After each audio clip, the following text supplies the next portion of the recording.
Berger express painting service ನ ಜೊತೆಗೆ painting ಮಾಡುವುದು ತುಂಬಾ ಸುಲಭ. ಆದರೆ ಇದರ ಐಡಿಯಾ ನಮ್ಮ ಶೆಟ್ಟಿ ಕುಟುಂಬಕ್ಕೆ ಇರಬೇಕಿತ್ತು. ಸರಿಯಾಗಿ ಕೇಳಿಸ್ಕೊಳ್ಳಿ, ಒಂದರಿಂದ ಒಂದು ಹಬ್ಬ ಬರ್ತಾನೆ ಇವೆ. ಈ ಸರ್ತಿನೂ ಮನೆಗೆ ಬಣ್ಣ ಬಳಸಿಲ್ಲ ಅಂದ್ರೆ ನಾನ್ ಮನೆಗೆ ಯಾರನ್ನೂ ಆಹ್ವಾನಿಸಲ್ಲ. ಪೇಂಟಿಂಗ್ ಮೊದಲು ಪೇಂಟರ್ ಹುಡ್ಕೋತಾಲೆ ನಾವು. ಮನೆ ಎಲ್ಲ ಧೂಳು ಮಣ್ಣು, ಆಫೀಸಿಗೆ ರಜಾ ಹಾಕು, ಮನೇಲಿ ಇದ್ಕೊಂಡು ನೋಡ್ಕೋ, ಬಾಸ್ ಕೋಪ ಸಹಿಸ್ಕೋಬೇಕು. ಸರಿ, ಹಾಗಿದ್ರೆ ಮನೆಗೆ ಬರಬೇಡಿ ಅಂತ ಎಲ್ರಿಗೂ ನೀವೇ ಹೇಳ್ಬಿಡಿ. ಮಹೇಂದ್ರ, ಈ ವರ್ಷ ಮನೇಲಿ ಸಿಗೋದಕ್ಕಾಗೋದಿಲ್ಲ. ಅದು ಕವಿತಾ ಅವರ ಅತ್ತೆಯವರ ಅತ್ತಿಗೆ ಮಗಳ ಗಂಡ ಮತ್ತು ಅವ್ರ ಮನೆಯವರೆಲ್ಲ ಬಂದಿದ್ದಾರೆ. ಮನೇಲಿ ಕಾಲಿಡೋದು ಕೂಡ ಜಾಗ ಇಲ್ಲ ಗೆಳೆಯ. ಆ ಚಿಕ್ಕಪ್ಪ ಬೇಡಿ ಆಗ್ಬೇಕೆ? ಅದೇನು ಇಲ್ಲ ಚಿಕ್ಕಪ್ಪ, ಕೆಮ್ಮಿದೆ. ನೀವು ಹೇಳೋದಾದ್ರೆ ನಾವು ಭೇಟಿ ಆಗೋಣ. ಭೇಟಿ ಆಗೋದು ಬೇಡವಾ? ಹೌದಾ?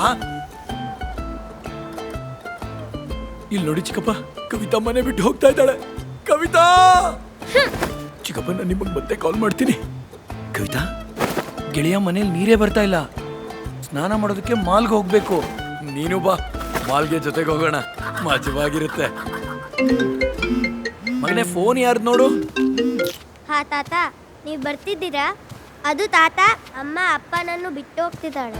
ನಾವು ಶೂಶು ಮಾಡಕ್ಕೆ ಮಾಲ್ಗೆ ಹೋಗ್ತಿದ್ದೀವಿ. ಮನೆಯಲ್ಲಿ ಕಾಲಿಡಕ್ಕೂ ಜಾಗ ಇಲ್ಲ ಮತ್ತು ಅಪ್ಪನಿಗೆ ತುಂಬಾ ಕೆಮ್ಮು. ಅದಕ್ಕೆ ನೀವು ಬರಬೇಡಿ.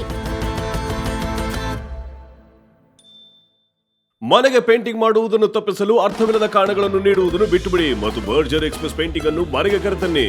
ಏಕೆಂದರೆ ಬರ್ಜರ್ ಎಕ್ಸ್‌ಪ್ರೆಸ್ ಪೇಂಟಿಂಗ್ ನಲ್ಲಿ ಮಾತ್ರ ಸಿಗುತ್ತೆ free consultation, on site inspection, price estimation, ವೇಗವಾದ ಮತ್ತು ಕ್ಲೀನ್ ಆದ ಸರ್ವಿಸ್, ಸೂಪರ್ವಿಷನ್ ನಲ್ಲಿ ಕೆಲಸ ಮಾಡುವ ತರಬೇತಿ ಪಡೆದ ಪೇಂಟರ್ಗಳು ಮತ್ತು ಸಂಪೂರ್ಣ ತೃಪ್ತಿ. ಕಾರಣಗಳ ಸೈಡ್ ಎಫೆಕ್ಟ್ ನೊಂದಿಗೆ ಹುಚ್ಚರಾಗಬೇಡಿ.